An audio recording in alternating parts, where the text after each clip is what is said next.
Le journal Loïc Barrière. La Cour pénale internationale ouvre une enquête sur des crimes présumés en Cisjordanie occupée et dans la bande de Gaza. Nous écouterons Christophe Oberlin, médecin humanitaire, auteur du livre « Les dirigeants israéliens devant la Cour pénale internationale ». La procureure générale de la Cour pénale internationale, Fatou Bensouda, a ouvert une enquête sur des crimes présumés en Cisjordanie occupée et dans la bande de Gaza.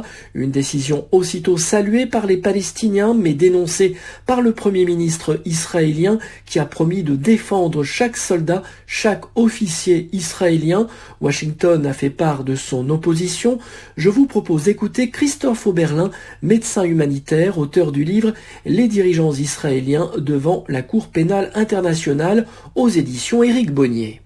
Alors, depuis que l'enquête préliminaire a été ouverte en 2015 et même avant, une masse de documentation a été fournie par la partie palestinienne et en particulier par la bande de Gaza, d'où toutes les plaintes sont parties, la première étant de 2009, mais il y avait une plainte qui n'avait pas suivi. Alors toute cette masse de documentation est parvenue à la Cour et il y a un énorme travail concernant toute une série de crimes de guerre de nature différente. Tout le monde pense évidemment au bombardement de Gaza où avec des milliers de civils ont été tués, des dizaines de milliers ont été blessés, mais aussi des crimes qui entrent dans la compétence de la Cour pénale internationale comme le crime d'occupation, l'occupation de la Cisjordanie, l'utilisation de produits de Cisjordanie, c'est le crime de colonisation qui figure explicitement.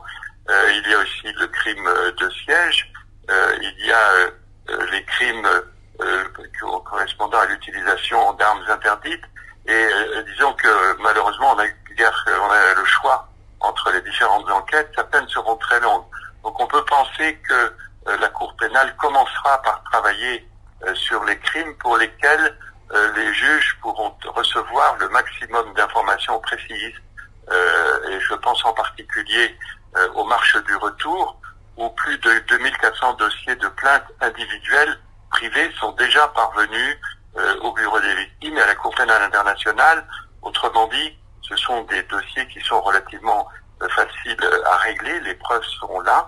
Un deuxième crime qui fera très certainement l'enquête, l'objet d'une des toutes premières enquêtes, étant le crime de colonisation, puisque c'est tout à fait officiel et repose sur des documents, des décisions, des déclarations qui ne sont cachées pour personne.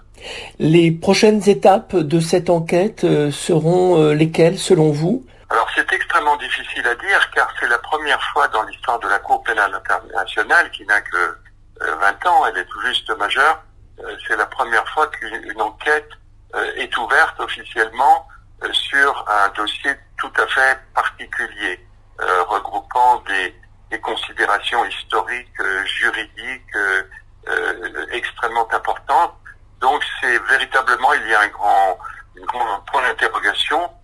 Et d'ailleurs, Gilles Devers, qui est le principal avocat de la partie palestinienne concernant la bande de Gaza en particulier, a d'ores et déjà demandé des rendez-vous auprès du bureau du procureur afin de mettre au point une méthode de travail. Le bureau du procureur, qui s'est déclaré il y a quelque temps par la voix de Fatou Bensouda, en substance submergé de documentation. Ils ont déjà depuis maintenant plusieurs années énormément d'éléments qui leur permettent de travailler, et ceci est tout à fait important puisque, je vous le rappelle, la Cour pénale internationale n'a pas de police. Il y a tout lieu à penser que les envoyés de la Cour pénale internationale auront des difficultés à aller, par exemple, en Cisjordanie ou dans la bande de Gaza, car on l'imagine, ils ne seront pas les bienvenus en Israël, mais ce sera là l'une des prochaines étapes qu'il va falloir surveiller. Israël va-t-il accepter que des enquêteurs de la Cour pénale internationale, que des avocats de la partie palestinienne puissent se rendre sur place? Déjà à très courte échéance, on va avoir des éléments de réponse. Christophe Oberlin, médecin humanitaire, auteur du livre « Les dirigeants israéliens devant la Cour pénale internationale » aux éditions Éric Bonnier.